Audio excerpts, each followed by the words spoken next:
Let me just tweet this thing out, and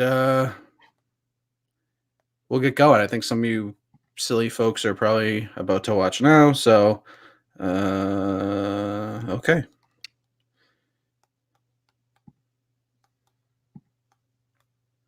All right, good morning, all you MMA crazies. Welcome. We got a big weekend in mixed martial arts. I am Mike Heck, and joining me is Mr. Nolan King from MMA Junkie, who is so graciously giving us some of his time on this Friday morning. I know it's not easy to roll out of bed and do this, so I appreciate it very much. Yeah, if anybody knows me, I'm the person that stays up too late and scrolls on their phone and then pays for it in the morning. So it's okay. It's good. Once I get up and start going, I think when I get up earlier, I have more energy. So I can thank you for that later on when I'm still going. Great, and you could thank me tonight in person because we'll both be at CES 60 at the hub for CES, Twin River Casino in Lincoln, Rhode Island. Can't wait to walk through that smoky-filled casino at some point tonight. Yeah, it's gonna be good. You know, I got to watch out for. I think I've been there. I haven't been to Twin River since Jimmy Birchfield Sr. was throwing mean lefts, so I got to watch out for those. But yeah, man, it'll be exciting to go back. It's a good card. A lot of the notable guys from the CES of years past, the stars like Matt Bessette and Greg Rebello, and then the up and comers that are of the next generation, like William Knight. So it'll be a good card. I think it's one of the better cards they put on in a while. Yeah, I agree. Some notable names from the contender series, like you said, Knight, Richie Santiago is on the card, Rebello. I like Bessette and Cheeks. That's a good fight. There's a lot of good fights on this card, so I'm really excited for that. But there's a lot of good MMA action. First thing I want to ask you about is, sometimes when you're in the position that you're in, where you break a lot of news, you have to break a lot of hearts. Like you've done it twice in like the last 2 or 3 weeks with the Cater Stevens fight. Luckily, that just got rebooked. But we found out that Jimmy Rivera and Marlon Vera is not happening at UFC 247 now. That is a big bummer, and I think we all can say, thank you so much for letting us down yesterday. Oh yeah, that's what I'm here for. It's funny you say that. I feel like a lot of the things recently I put out have been like negative news, so I've been kind of associated in people's minds with like getting angry. So I'm kind of concerned that when they start seeing my other tweets, I'm going to start getting those negative comments. So, no, man, it's one of those things. It's kind of shitty. It's part of the game. And unfortunately, the UFC has been hit with a bunch of injuries. I mean, even from, UFC 247, we had another pullout with Diego Lima recently. And we had Tim Means as a Amiv pullout of the New Mexico card. So it looks like, it's flu season and the injury bug is going around. And hopefully, this is just sacrificing some fights to the MMA gods so that we can see Habib and Tony Ferguson finally, or something like that, Well said. Well said. Yeah. So I want to ask you this. We're going to do this for another 15, 17 minutes or so. Sure. So if you guys want to throw a question on here, just throw it in the chat and we'll address it. But 2 big cards coming up tomorrow. We got the UFC in Raleigh, North Carolina. The weigh-ins are going on right now. They're very frantic looking at Twitter. A lot of as these weigh-ins typically go. Bellator 238 also going on tomorrow. So this is a big talking discussion that I've had on a lot of the things I've been doing this week. Who's got the better card from top to bottom, in your opinion? Is it UFC Raleigh or is it Bellator 238? It's a tough one, because when you say top to bottom like that, obviously the UFC card I think is it's deeper because it's got more fights that are of the high level caliber. But Bellator's card is competitive this week, man. We've seen this in the past more and more so over time. It's getting to the point where Bellator, you have those 2 lineups next to each other and you can not definitively say the UFC is better. I think Bellator, if we're talking top, like a deeper card, I think Bellator has more fights that people are interested in. Like, I think you can make the argument that UFC Raleigh is really, in terms of the bigger name fighters, is only a 2-fight card. I was supposed to have the Frankie Corey Sandhagen fight, but that obviously got canceled with Frankie fighting Zombie. But Bellator is great, man. It's got the 2 featherweight fights, one of which is in the Grand Prix, one of which isn't. It has the women's featherweight fight in the main event. It's got, Aaron Pico on there, Raymond Daniels on there, and a lot of those kind of builder fights with Ava Knight. And so, I mean, I think it's a great card. I think it's a good kickoff to 2020 for Bellator. And yeah, man, if I had to pick, I would probably say that the Bellator card is deeper, if we're going to use that word. But more so in that they have, more notable names on the card. Yeah, I think that, and I'm a big storyline guy from my pro wrestling fandom, and I feel like the Bellator card has more storylines. They have more questions we need answered with, with Pico and Millender making his Bellator return, and Sergio Pettis about to make his Bellator debut. There's just a lot of going on. Obviously, Bud versus Cyborg is a great fight, kind of flying under the radar. I think it's a way better fight than people are even giving it credit for. I feel like it's starting to build up a little bit more, but I feel like it's a much bigger fight than people are giving it credit for. Cole Shelton, I'm not even going to acknowledge this comment. Calling it now, Buffalo Bills 2020 AFC East champs, go Bills. I think, maybe you woke up a little too early. Maybe you went to bed a little too late last night. Maybe your brain's a little foggy by putting out such a ridiculous comment like that. I mean, come on, Cole. Come on. Yeah. What's this guy thinking? Who let Bills fans in here? I thought there was some type of block for that. Yeah, we gotta figure that out. Yeah. So on the UFC Raleigh card, let me just get your take on this. What's the under the radar fight? What's the fight you're looking forward to outside of the main and co-main that you're just like, ooh, I'm very excited for this one? I've been waiting for you to ask me this question. Nate Landwehr versus Herbert Burns, kicking off the prelims. Really outing myself as a geeky MMA fan with this one, that I might be most excited for this fight out of any fight on the card. Nate Landwehr, I've been looking forward to his debut. I'm always, there's something I like about scouting and stuff like that. I'm nerdy when it comes to that stuff, but even more so, I love when guys fly under the radar. And he's a really proven champion in Russia, which I think they have the best. If you're looking at country by country, I think they have the best. If you even want to call it a regional scene, they have these kind of promotions that are in between where you consider regionals and what you would consider the UFC, and they have some really legitimate talent. If you look at the records that Nate Landwehr, the guys that he's beaten in the exciting fights that he's beaten them in, if that translates 75% of the UFC, I think fans are going to fall in love with them. And then on the other hand, you got Herbert Burns, who, Gilbert Burns' brother, he's already got that appeal. He's going to bring it on the ground. The Burnses are always fun to watch. He fought on Contender Series. This is his UFC debut. So I think it's really interesting, man. Both guys taking a step up to the big level against one another. I think they're both fighters that are certainly UFC caliber. There's no questions about that. It's just a matter of who's more UFC caliber. That's a good fight. That's probably the one I would have picked, but just to go a little different, I'm very much looking forward to Espinoza versus Alex Perez. That's a great fight at 125 pounds. I'm very much looking forward to that. Espinoza didn't feel like he got enough out of his fight, obviously, with Matt Schnell, and Perez looks to be getting back on track as well. He had kind of a rough 2019 with injuries and things like that. So he's looking to get back on track. Fight night picks. What's up, buddy? UFC Raleigh or Bellator 238. Which one will you be tuning in to see? Ooh. I think we're kind of in a position where you have to, probably you more so, where you have to watch both. I'll be watching UFC Raleigh because I have to cover it and do recaps, but I will be paying attention to Bellator 238. I'll also be checking out the Cage Titans card as well, because that's a really good card too here in New England. If you had a choice, Nolan, if you weren't covering either of them and you could only watch one, which one are you watching? It's a tough one. This is weird because I think I'm going to give you the opposite answer of what I gave you a minute ago. I think I would watch the UFC. I just like, the main event, co-main event. I don't know, man. There's something about the UFC still. Like I kind of, not trying to sound like I have no reason for what I'm doing, but I would probably pick the UFC just because I feel like I've missed very seldom a few events over the last couple of years, so I kind of have to keep that streak going. But then at the same time, I never really have to run into this issue where I only have to watch one. So I'll be having Bella. I'm on the UFC staff for Saturday night. We kind of split it, so I think Dave and Doyle and John Morgan are out in California, and then we have Matt Erickson in North Carolina, and then we'll have a bunch of people working, remote, split up into teams. So I'm on the UFC team this weekend, so that'll be my main focus, and then I'll have Bellator on maybe on my computer or something. I'm probably the same. Like if you look at, let's just say the NFL, like if you're watching the NFL and you have like the Chiefs playing the Ravens, but then you have like the Dolphins playing the Bills, you're probably going to pick Chiefs Ravens, even though the Dolphins Bills game, like you care about it because you're a Patriots fan, at least for the two of us. But I mean, that's just the way I look at it. Like if you have the choice between the two, I think you're going to go with the higher brand. That's just a natural reaction. But obviously if you have two televisions or a TV and a computer, you're going to try to watch both if you can. But if you have to pick one, I think more people are going to go with the UFC just for branding value and namesake and things like that. So Fight Night Picks. Come on, Nolan. Bellator is rocking.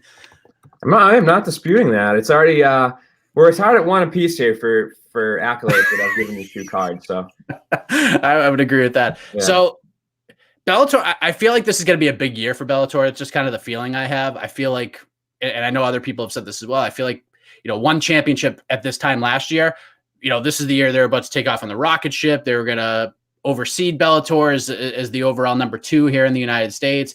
I feel like that didn't really happen here. I think the juice wasn't as good as the squeeze, so to speak, but I feel like this is going to be a good year for Bellator, but there's some things they have to do and they have to address. So if you're Bellator right now, or if you're a consultant for Bellator and there's one thing you can change to make them, kind of go back to where they were or where they should be, what would you do?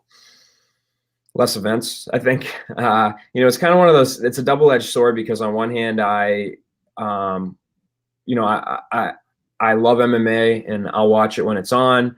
I'm not one of these people that complains about it like it's a chore, but I think the product just turns out better sometimes when they have less events. And I think that would be an easy answer for any MMA promotion, UFC, Bellator, whatever.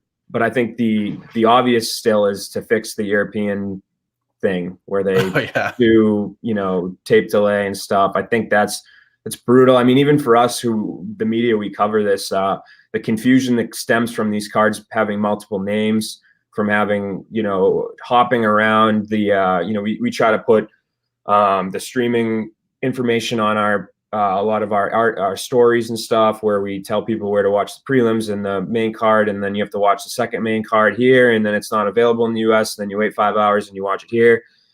And sometimes it's like 3 days before the fight and we get some conflicting info. It's just really tough to follow along for us, who we get paid to do this. So for fans, it's even more confusing. And I think that that's something that they really have to adjust going forward. I mean, it's a great product. I think it's a great idea to expand into these markets that the UFC, hasn't necessarily taken advantage of, and grab a bunch of their local talent. I totally think that's awesome. But for an international perspective, it's terrible.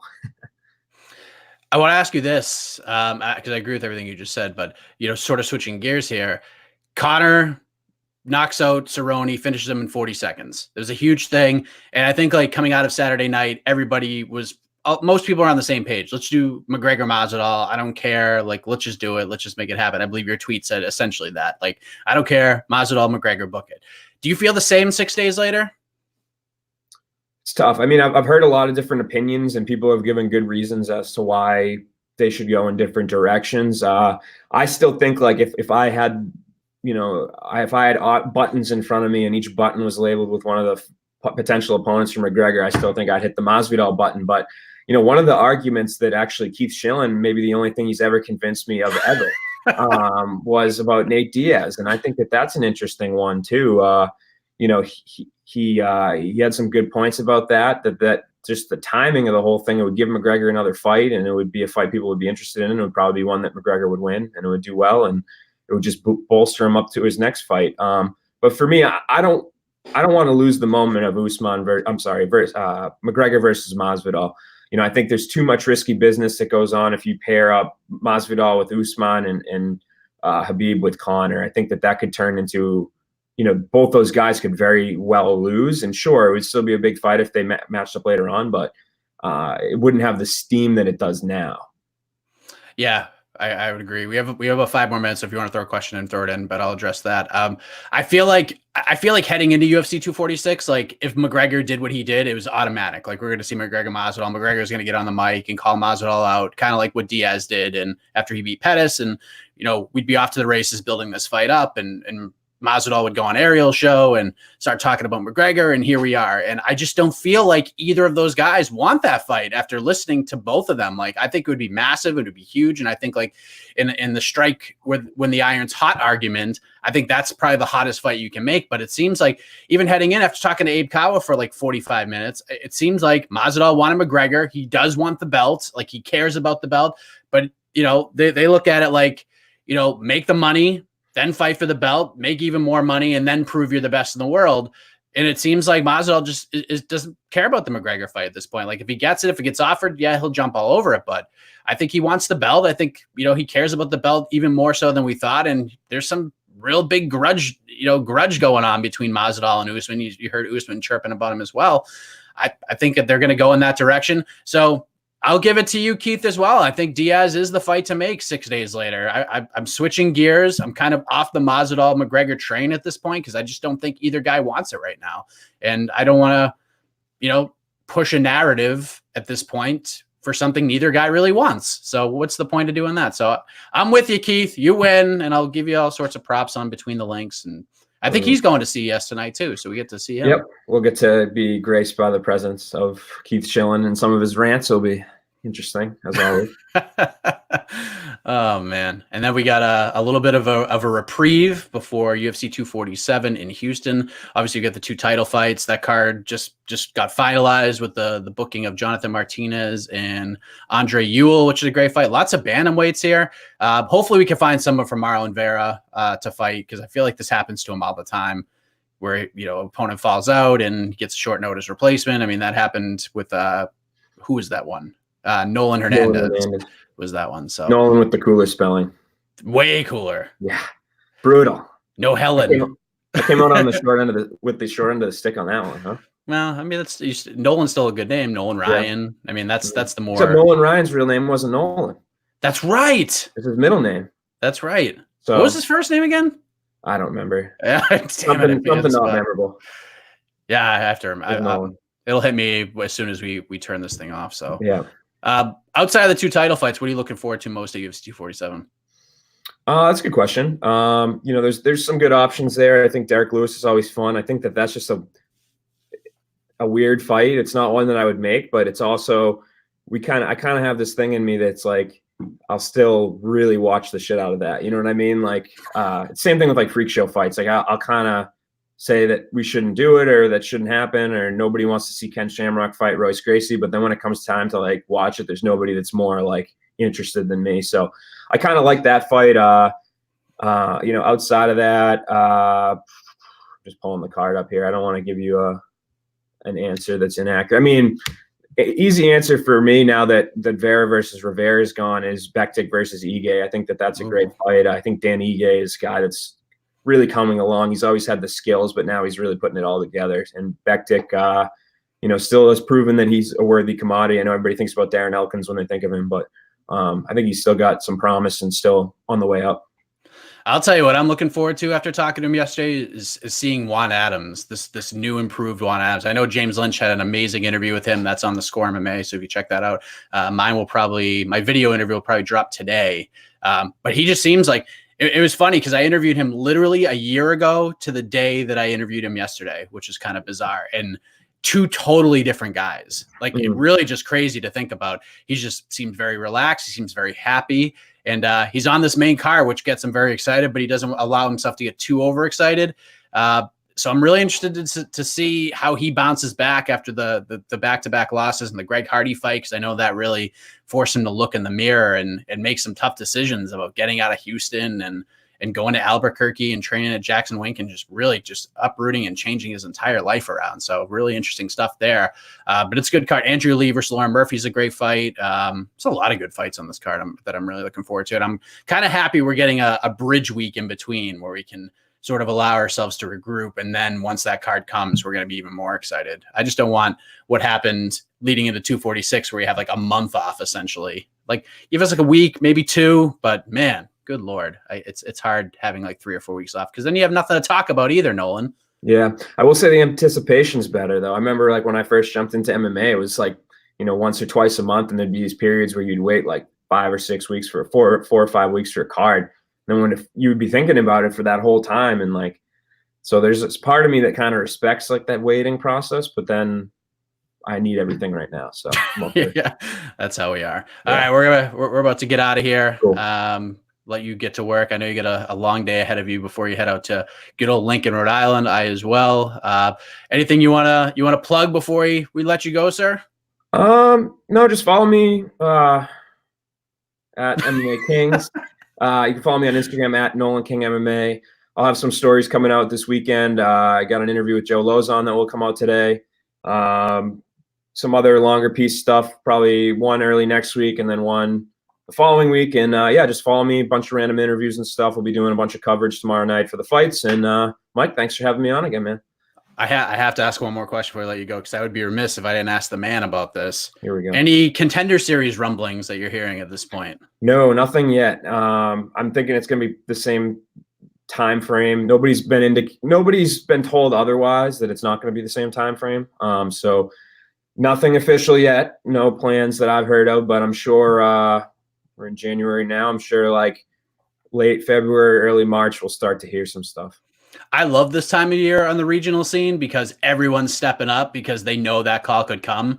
So that's why I think like a lot of these fight cards are just so much more fun to watch, because they know that call could be coming. There's a lot of guys, especially in New England. Like if you look at that Cage Titans card tomorrow, there's like 3, 4, maybe 5 guys that are right there that could get, like Mitch Raposo. I think if he goes out there and just starches this guy that he's now fighting at 145 that he got on 48 hours notice, if he goes out there and just wrecks this guy and keeps doing what he's doing, I want to see him on the Contender Series. And I love the fact that when I talked to him, he called up Brandon Royval. He said, if I get on the Contender Series, I want to fight Brandon Royval. I think that is awesome. Maybe the first Contender Series call out I've heard.